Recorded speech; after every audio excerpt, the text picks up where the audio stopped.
Boa noite a todos. Boa noite.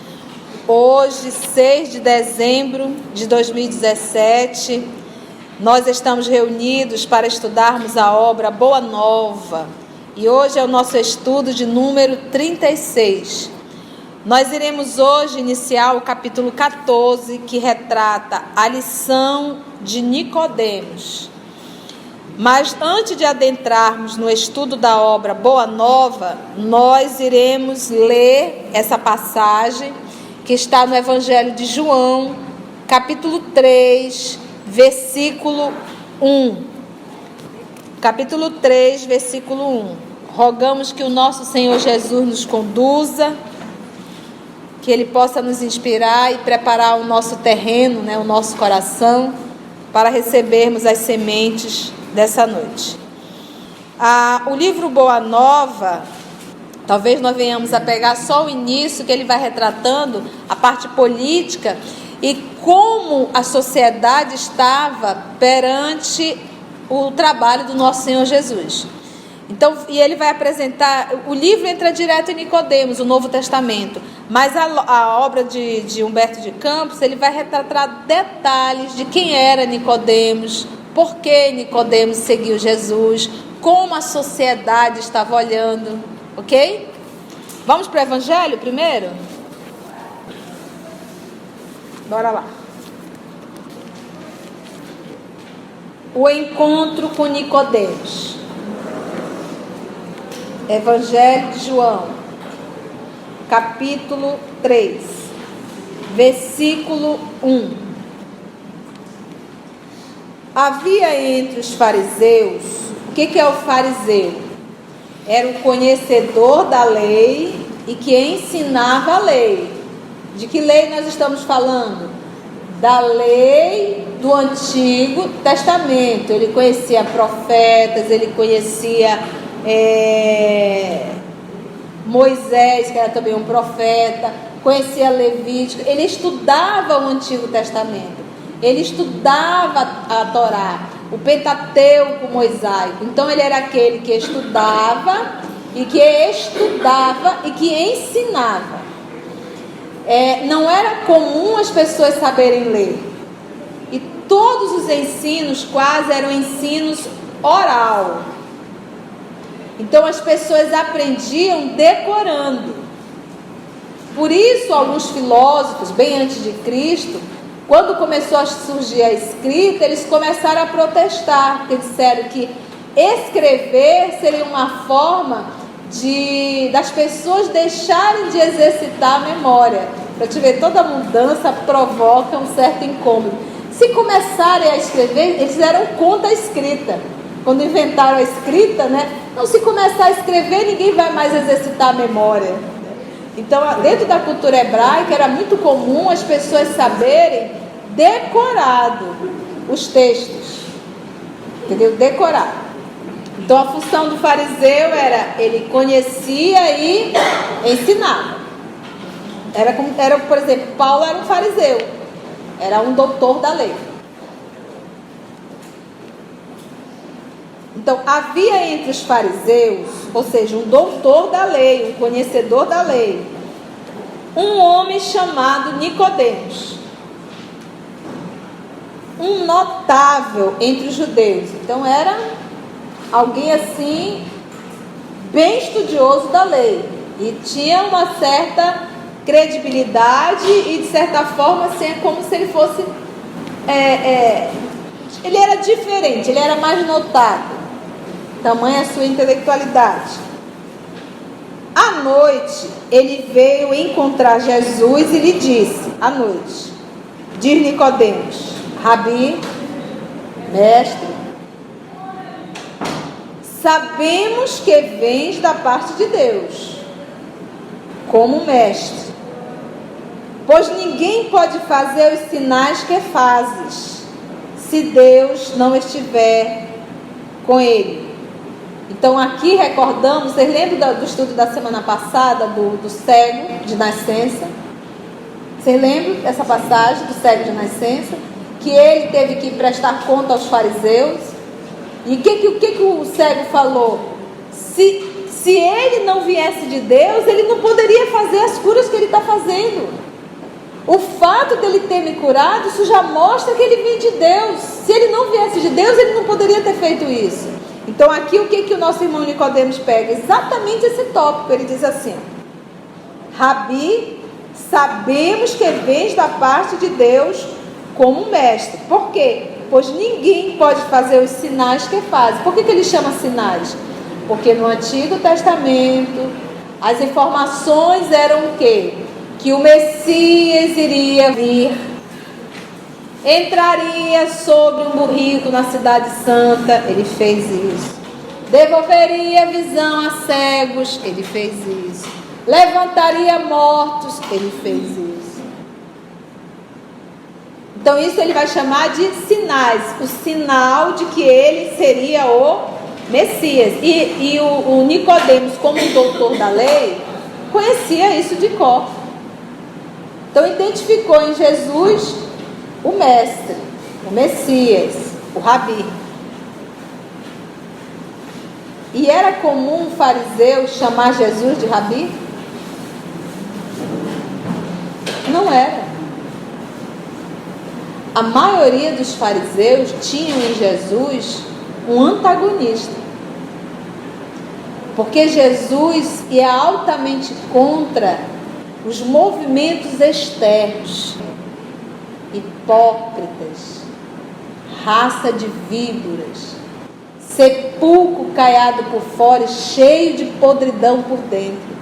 Então Jesus sempre ia contra a movimentos externos, a regras externas, a letra. Então as pessoas faziam muito ritual, mas vivência que era bom, zero. Então isso ele criticava. E criticava com quem? Com aqueles que ensinavam. Você imagina um sacerdote, quem está estudando renúncia, está se deparando com isso. O sacerdote foi até o convento para, subentende, ajudar. Sabe o que ele estava fazendo? Aliciando as meninas dentro do convento. Então, como uma pessoa que se diz de Deus, ensinando, pode ter uma atitude dessa? Hipócrita. Então os fariseus, eles ensinavam, pregavam, mas não viviam. Por isso que Jesus dizia assim: como ousas você ter curado no sábado? Jesus dizia assim: hipócrita. Se fosse o teu servo, o teu filho, ou o teu animal, tu te caísse, tu não ia tirar? Duvido que não ia. Claro que tu ia. Como é para o outro, tu vem fazer essa crítica. E meus amigos, Jesus conhece o nosso pensamento, não é a nossa fala. Entendeu? Antes da criatura falar, ele já sabe o que está dentro da criatura. Ele conhece a cada um de nós. Ele sabe quem somos.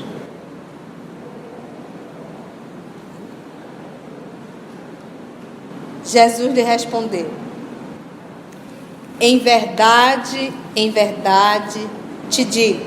Uma expressão idiomática, uma forma de começar, de chamar a atenção. Em verdade te digo. 2 pontos.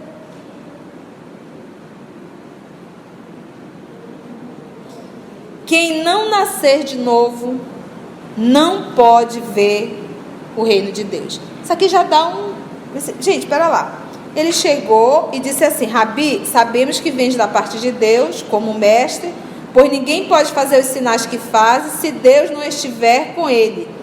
E Jesus já lhe respondeu: em verdade te digo. Ou seja, Jesus deu uma resposta que não teve nada a ver com o que ele falou.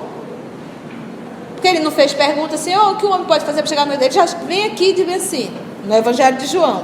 Ele responde assim: em verdade te digo, quem não nascer de novo não pode ver o reino de Deus. Porque todos eles aguardavam um rei, um reinado, mas eles achavam que era um reinado o quê? Físico. Qual era a ideia dos nossos irmãos hebreus? Que iria chegar o Messias, guerreiro, que são 2 tipos, né? Existia o Messias guerreiro e o Messias sofredor.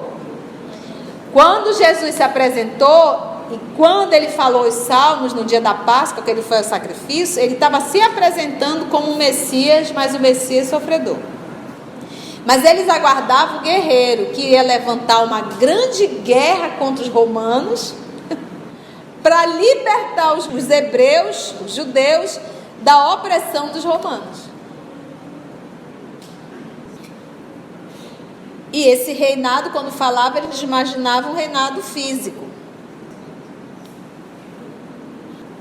Disse-lhe Nicodemos: como pode um homem nascer sendo já velho?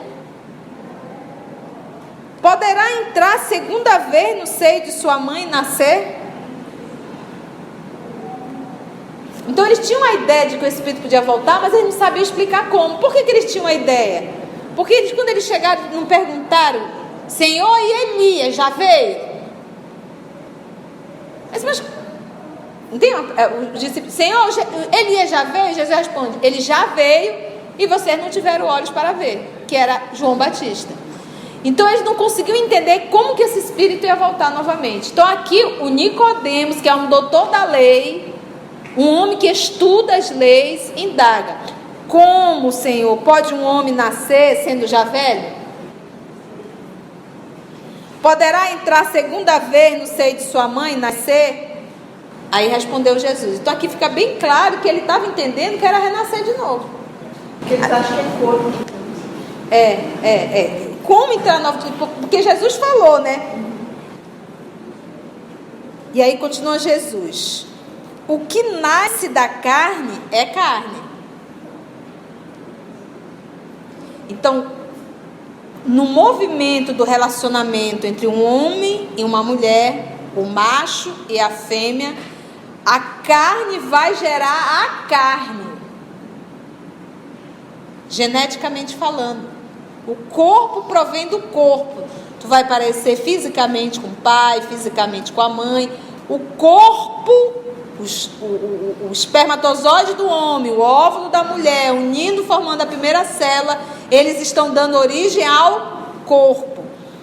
O corpo procede do corpo. O que nasce da carne é carne.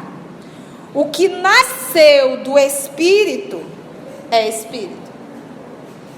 Então, ou seja, quando nós formamos o corpo, nós não formamos o espírito, porque a carne gera a carne, mas não gera o espírito.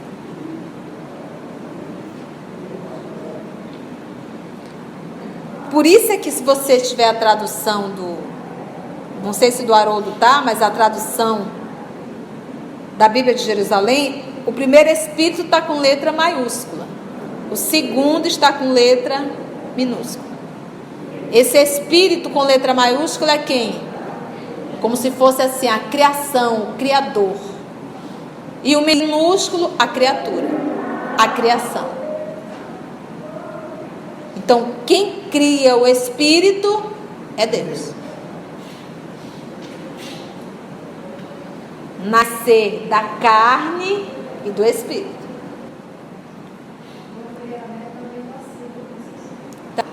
Não te admires, diz Jesus, de eu te haver dito: vós deveis nascer de novo. Não te admire, porque Jesus já está percebendo o pensamento dele. Nascer de novo? Não te admire, não. Em verdade, porque no primeiro ele diz: não pode ver o reino de Deus se não nascer de novo. Aí agora ele vem: em verdade te digo, quem não nascer da água e do espírito, água representando aí a matéria, e o espírito, não pode entrar no reino de Deus. O que nasceu? Por que não pode entrar no reino de Deus? Nós acabamos de estudar em O Livro dos Espíritos. Qual foi o número da questão? Tá aqui para mim? 66 anos. Livro dos Espíritos. Aqui, ó. 175A. Não se seria mais feliz permanecendo na condição de espírito? Ou seja, sem reencarnar, sem entrar na carne, sem entrar no corpo? Ele diz: não. Estacionar-se-ia E o que se quer é avançar para Deus. Então, para que eu possa fazer esse meu processo de evolução, é necessário que eu entre na carne novamente. Nesse processo da reencarnação é que eu vou me burilando. Por isso é que Jesus falou: em verdade te digo, quem não nascer de novo não pode ver o reino de Deus. Porque para eu ver o reino de Deus, para eu estar no reino de Deus, é necessário eu ter atingido sentidos ao qual eu ainda não tenho. É necessário eu chegar num grau de evolução ao qual eu ainda não tenho. E eu só alcanço esse grau através da reencarnação.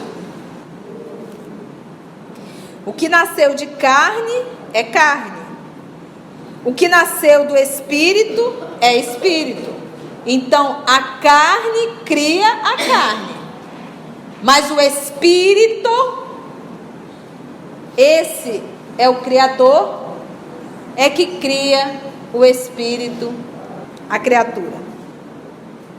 Não te admire de eu te haver dito, vós deveis nascer de novo. Aqui, olha. Aqui fica bem claro que é o espírito. O vento sopra onde quer e ouves o seu ruído. Vamos lá em Gênesis, lá na frente.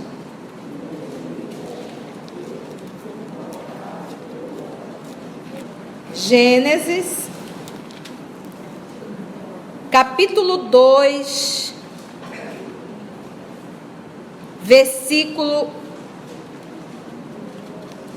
4. Desse daqui é a página 35.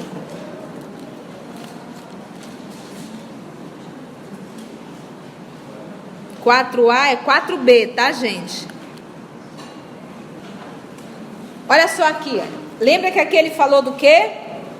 O vento sopra onde quer. Vento. Sopro. Gênesis, capítulo 2. Versículo 4b.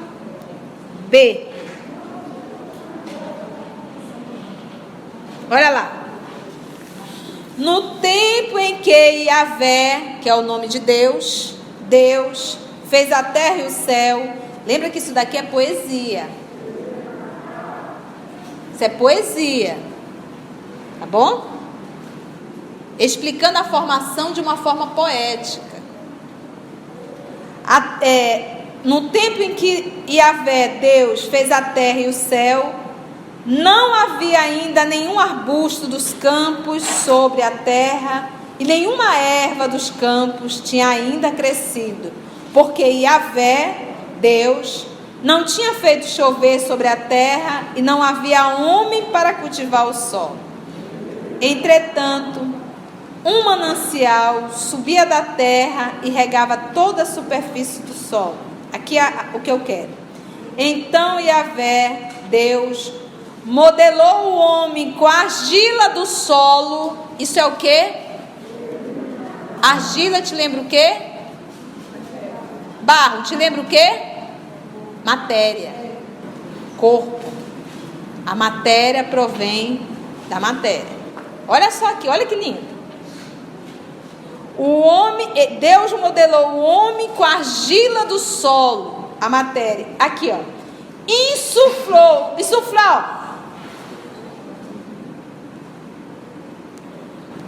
em suas narinas do homem um hálito de vida. E o homem se tornou um ser vivente. Então ele colocou o hálito, esse sopro e o barro, matéria e espírito. E é Deus soprando em suas narinas. Da terra veio o corpo, ele modelou o barro, nessa simbologia linda. E o espírito, ele soprou algo para poder ter vida, porque só a argila seria um boneco, com forma, mas sem inteligência. O sopro é Deus dando a vida, o Espírito. Entendeu isso? Então, quando Jesus está aqui citando, quando ele fala, o vento sopra onde quer, o Nicodemo sabe do que ele está falando. Esse vento aqui é justamente esse sopro de Deus, porque ele não está falando de espírito e matéria. Ele vai lá em Gênesis, onde Deus criou, dessa simbologia, o homem do barro, formou e soprou em suas narinas a vida. É lindo. Insuflou em suas narinas um hálito de vida e o homem se tornou um ser vivente. O vento sopra onde quer e ouves o seu ruído, mas não sabe de onde vem nem para onde vai. Tu forma o corpo do teu filho, mas tu não sabes de onde vem esse vento, nem para onde vai. Tu não sabes quem é esse espírito que Deus confiou a você. O vento sopra onde quer e ouves o seu ruído, mas não sabe de onde vem nem para onde vai. Porque para onde ele vai é resultado do que ele está fazendo, esse espírito, nessa encarnação. Quando tu recebes um filho, tu não sabe quem é esse espírito e tu não sabe para onde esse espírito vai. Assim acontece com todo aquele que nasceu do Espírito. Perguntou-lhe Nicodemos: como isso pode acontecer? Respondeu-lhe Jesus: és o mestre de Israel e ignora essas coisas? Poxa, você é um mestre, você ensina e tu ignoras tudo isso? É como se assim, como é que tu está ensinando ignorando isso? Jesus? Vem Jesus: em verdade te digo, falamos do que sabemos e damos testemunho do que vimos. Isso é Jesus.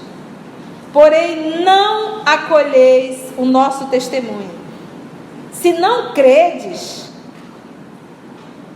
quando vos falo das coisas da terra, como crereis quando vos falar das coisas do céu? Falar das coisas da terra, a reencarnação é falar das coisas da terra. Tu não consegue nem entender isso. Tu ainda não acredita. Quando Jesus disse, tu não crês, é porque ele está sabendo que o outro está duvidando. Ele afirma, se tu não crê nas coisas que eu falo daqui da terra, como tu queres que eu te fale as coisas do céu? Porque a pergunta dele no início era sobre o reino, que são coisas do céu. Ninguém subiu ao céu a não ser aquele que desceu do céu, o Filho do Homem. Ele está falando dele na terceira pessoa, que era uma expressão idiomática. O Filho do Homem era uma expressão idiomática. Como Moisés levantou a serpente no deserto, assim é necessário que seja levantado o Filho do Homem, novamente falando dele, a fim de que todo aquele que crê tenha nele vida eterna. Pois Deus amou tanto o mundo que entregou o seu Filho único, para que todo que nele crê não pereça, mas tenha vida eterna. E aqui já é uma outra interpretação que nós não vamos entrar, porque eu quero só pegar essa indagação de Nicodemos, que é o material que nós vamos usar no livro Boa Nova. Até aí, deu para entender? É bom estudar Jesus, né, gente? Essa expressão idiomática, ela queria dizer o quê? O Filho do Homem, o encarnado. Filho do homem ou encarnado? O encarnado. Filho do Homem. É igual quando ele diz dos nascidos de mulher, é também outra expressão idiomática. E a gente quer pegar tudo ao pé da letra. Vamos para o Boa Nova? Gente, eu sou apaixonada por isso aqui, viu? Adoro estudar Jesus. Te nem per... Se me deixar, eu vou embora, madrugada dentro. A lição de Nicodemos, nós já sabemos quem ele é, o fariseu. Agora vamos ver aqui os detalhes. Que lá no Novo Testamento nós já entramos direto com Nicodemos. E o nosso amigo João, foi João, né? A anotação de João? Foi. Nosso amigo João nos apresenta como um fariseu. Vamos ver aqui detalhes. Em face dos novos ensinamentos de Jesus, todos os fariseus do templo, já sabemos o que é fariseu? Doutores da lei. Os doutores da lei, aquele que ensinavam a lei. Confere? Em face dos novos ensinamentos de Jesus, todos os fariseus do templo se tomavam de inexcedíveis cuidados. Em face dos novos ensinamentos de Jesus, pelo seu extremado apego aos textos antigos. O apego muito grande, então eles estavam ali cheios de dedos em relação aos ensinos de Jesus. O mestre, porém, nunca perdeu a oportunidade de esclarecer as situações mais difíceis com a luz da verdade que a sua palavra divina trazia ao pensamento do mundo. E ele sempre respondia. Por mais que a pergunta fosse de zombaria, ele respondia. Nós vimos muito bem isso no encontro dele com Hanã. Vocês lembram? Vamos voltar lá atrás no Hanã rapidinho? Jesus, em Jerusalém, estava indo para Galiléia, estava em Jerusalém, ali no templo, e a figura enigmática dele chamou a atenção de um fariseu. Era Hanã. E ele olhou, Jesus, um homem bonito, elegante, semblante, a sua beleza chamou a atenção. E Hanã se aproximou dele e perguntou assim: Galileu, o que fazes na cidade? Então, ou seja, a forma, a roupa, apresentou Jesus como um galileu, porque ele não tinha nenhuma identidade dizendo sou galileu. Alguma forma de se apresentar mostrava que ele era um galileu, que era da Galileia. Jesus era chamado de Galileu, de Nazareno, de judeu. Por quê? Ele judeu porque ele era da tribo de Judá, as duas tribos do sul, Judá e Benjamim. Galileu porque ele era vamos chamar, do estado da Galileia. Entendeu? Dentro da Galileia. Nazareno porque ele cresceu na cidade de Nazaré, que era dentro, vamos dizer, do estado da Galileia. Então, como nós podemos ser chamados de brasileiros, amazonense e manauara. 3 adjetivos para alguém dentro de uma nacionalidade. Então, ele era chamado de judeu, ele era chamado de galileu, ele era chamado de nazareno, ok? Olha a resposta de Jesus. Passo por Jerusalém buscando a fundação do reino de Deus. Olha como ele responde. Um galileu, vestido descalço. O cidadão olhou para ele, todo arrumado, um fariseu, né, todo chique. Aquela criatura, uma roupa simples, descalço. Ele diz assim: reino de Deus? Tornou o sacerdote com a ironia. E que pensas tu venha a ser isso? E Jesus responde: esse reino é obra divina no coração dos homens. Obra divina em tuas mãos? E deu uma gargalhada de desprezo. Com quem contas para levar avante essa difícil empresa? Jesus respondendo: quais são os teus seguidores e companheiros? Acaso terás conquistado o apoio de algum príncipe desconhecido, ilustre, para auxiliar-te na execução de teus planos? Olha Jesus respondendo para o tolo: meus companheiros hão de chegar de todos os lugares, e até hoje chegam. Nunca para de chegar. Sim, disse Hanã, os ignorantes e os tolos estão em toda parte da terra. Olha o deboche. Jesus respondia. Sacerdote de Jesus, com energia serena. Nenhum mármore existe mais puro e mais formoso do que o do sentimento. E nenhum cinzel é superior ao da boa vontade. Por que nós trouxemos de novo esse diálogo dele com Hanã, que está lá no capítulo 3? Para mostrar que Jesus respondia até aqueles que zombavam.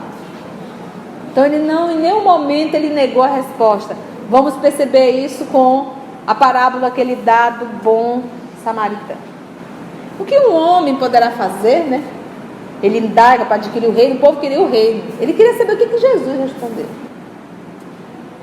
E Jesus vem aí o que? Com a parábola do bom samaritano. Jesus diz, o que está escrito na lei? Que ele sabia de qual cidadão, doutor. A lei está escrito, amar a Deus sobre todas as coisas e ao próximo como a si mesmo. Jesus diz, muito bem. Bateu palma, né? Faze isso e viverás. Aí ele vem com a segunda pergunta. E quem é o meu próximo? E aí Jesus conta a parábola do bom samaritano. Um homem caído, desmaiado e nu. Porque dentro da cultura, o próximo tinha uma divisão para eles.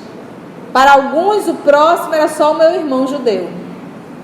Quem não fosse judeu não era meu próximo. E o outro grupo, que era o grupo de Léo, defendia a tese de que o próximo era todos. O que ele queria saber, como doutor da lei? Qual era a opção A, a opção B? O que Jesus seguia? E Jesus respondeu contando a parábola do bom samaritano. Por quê? Passou o levita, que é um estudioso da lei. O que ele fez? Nada. Passou quem mais? O sacerdote? Nada. Passou um samaritano. O samaritano, os judeus odiavam eles.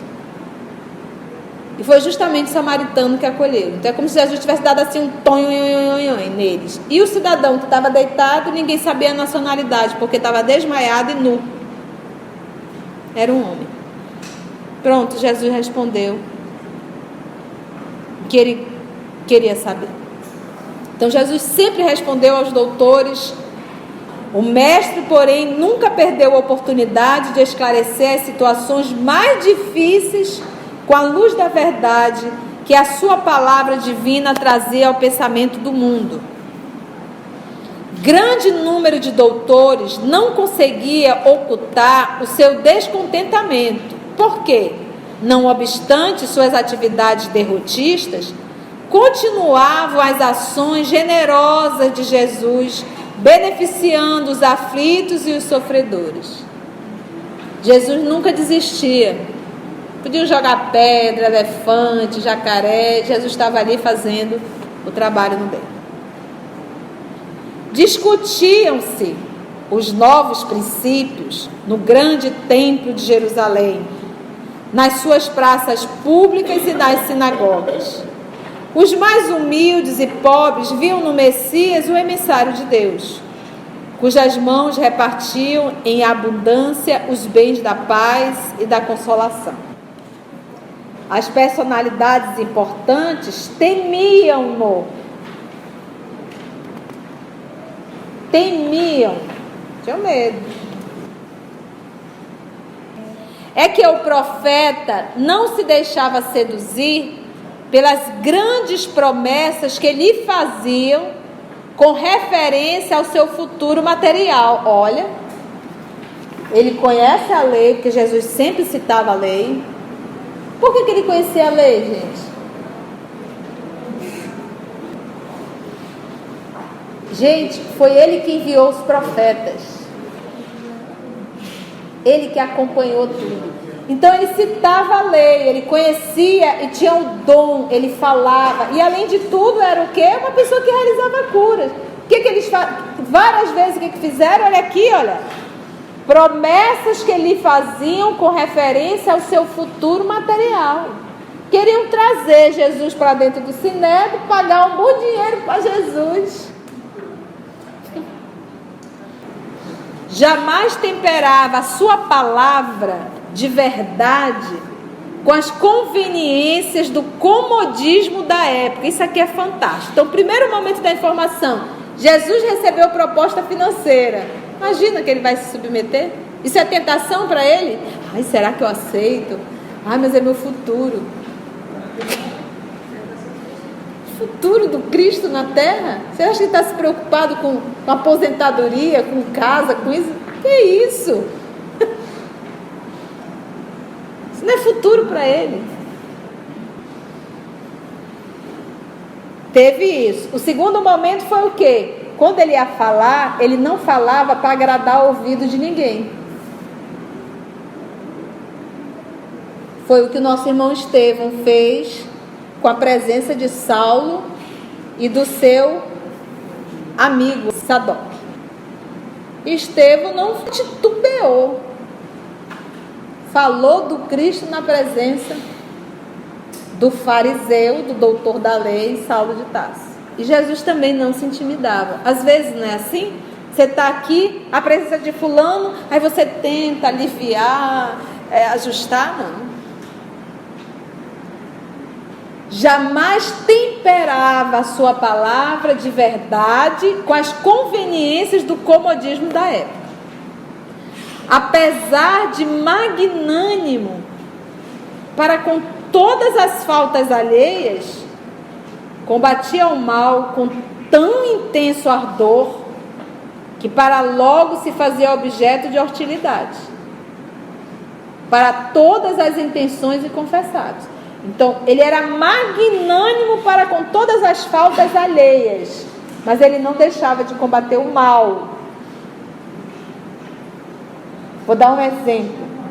Ele era magnânimo com a prostituta, mas combatia a prostituição. Entendeu? Então, uma coisa é a pessoa, que deve ser complacente porque está acabando com a vida dele. Mas eu condeno a atitude. É isso que nós temos que entender. Às vezes a gente está indo contra a atitude e as pessoas acham que nós estamos indo contra a pessoa. Não é contra a pessoa, é a atitude que está equivocada. Você vai matar o pecado. E não o pecador. Acabar com o pecado. Então, por isso que ele diz aqui, ó. Apesar de magnânimo para com todas as faltas alheias, o outro ser humano, ele combatia o mal com tão intenso ardor, que para logo se fazia objeto de hostilidade para todas as intenções inconfessáveis. Porque quando Jesus olhava, ele sabia qual era a intenção de cada um, mas que o outro não confessava. E aí, como ele combatia o mal, começava a despertar o quê? Hostilidade.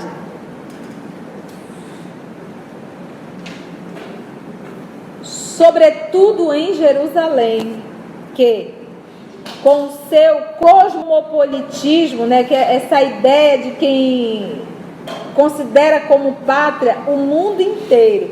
Isso para um judeu era algo assim naquela época. Terrível você dizer que o samaritano e o judeu, o grego, o romano, eram todos filhos do mesmo pai. Eram todos herdeiros de Deus. Eram todos amados por Deus. Não, isso não cabe.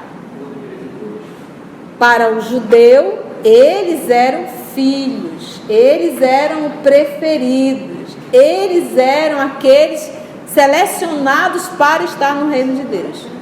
Por isso é que ele chamava de os gentios. Quem não era da raça era chamado de gentio. E Jesus pregava isso? Então, sobretudo em Jerusalém, que com o seu cosmopolitismo, Jesus era um expressivo retrato do mundo. As ideias do Senhor acendiam as mais apaixonadas discussões. Porque o judeu adorava ir para a sinagoga, pegar um tema. Jesus falou um tema lá. Aí alguém ouviu, vamos discutir o que ele falou. E era uma discussão calorosa. Até hoje nós temos isso, né? O povo se reúne, pega um texto, pega uma situação, discute, e não chega em lugar nenhum. as mais apaixonadas discussões. Eram populares que se entregavam à apologia franca, à defesa. Essa apologia é a defesa, tá?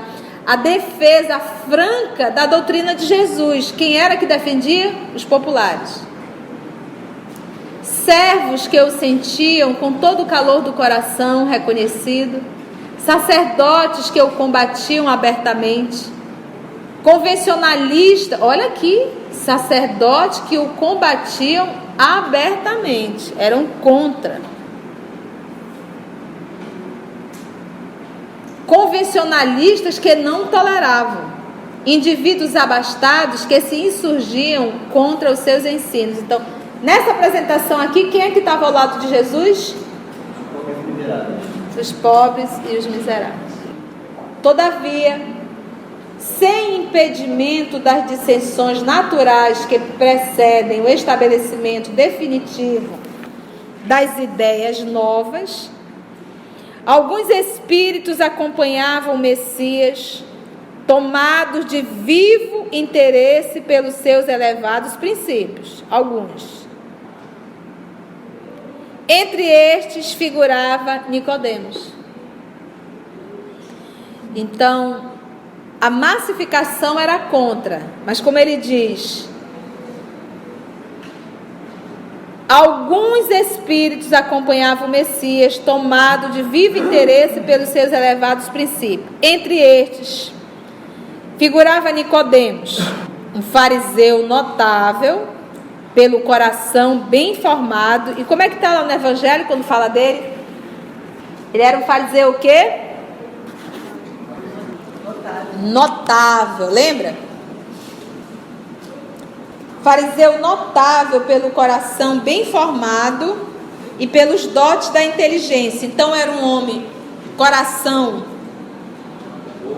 bem formado, era um homem bom e também inteligente. Assim, uma noite, e no Evangelho também está uma noite, né? Foi finalzinho da tarde. Uma noite, ao cabo de grandes preocupações e longos raciocínios, procurou a Jesus em particular, seduzido pela magnanimidade de suas ações e pela grandeza de sua doutrina salvadora. O Messias estava acompanhado apenas de 2 dos seus discípulos e recebeu a visita com a sua bondade costumeira. Após a saudação habitual e revelando as suas ânsias de conhecimento, depois de fundas meditações, Nicodemos dirigiu-se-lhe respeitoso. Cenas do próximo capítulo. Meus irmãos, alguma pergunta, alguma dúvida? Não? Foi bom o estudo?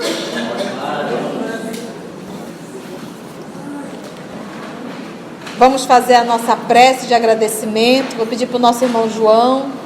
Mas antes eu gostaria que todos nós orássemos, cantando a nossa oração de São Francisco. Não é verdade? E aí finaliza o nosso querido irmão João, fazendo a nossa prece e agradecendo. Então nós vamos cantar a oração do nosso Senhor Jesus. Vamos lá, bem bonito, eu quero ouvir vocês. Senhor, fazei instrumento de vossa paz.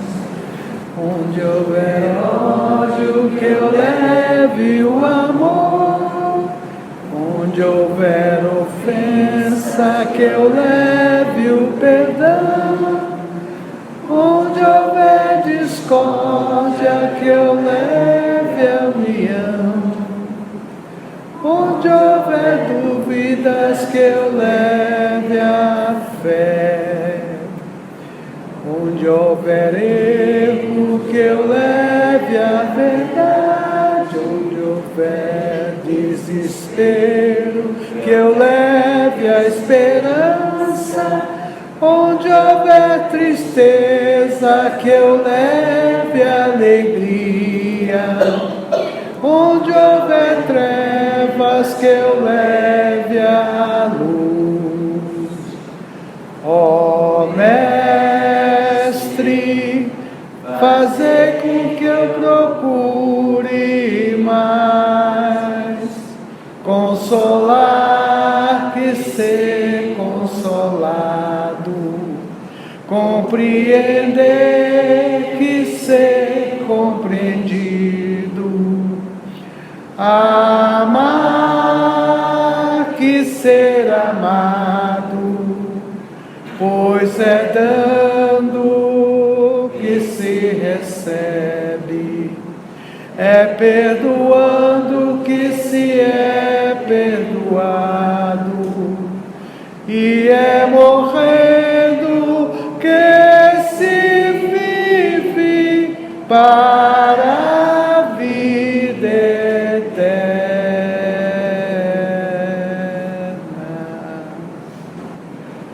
Amigo querido, através desses arquivos que nos traz esse irmão espiritual, esse amigo abnegado, a impressão que temos, Senhor, é de estarmos caminhando junto contigo, absorvendo os seus aprendizados, trazendo, através dessa doutrina maravilhosa, para os dias que vivemos hoje. Encontramos, Senhor, não as coincidências, mas os fatos que ainda vivenciamos nesses milênios, e ainda nos emocionamos e nos preocupamos. Por que não conseguimos ainda, Senhor, depois de tanto tempo, colocar em prática tudo o que nos ensinastes? Agradecemos o teu amparo e a tua compreensão pelas nossas fragilidades,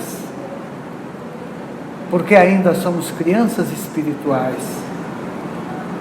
Mas como tu conheces a cada um de nós, somos as suas ovelhas, sabe das lutas e das buscas que temos para suprir essas necessidades morais.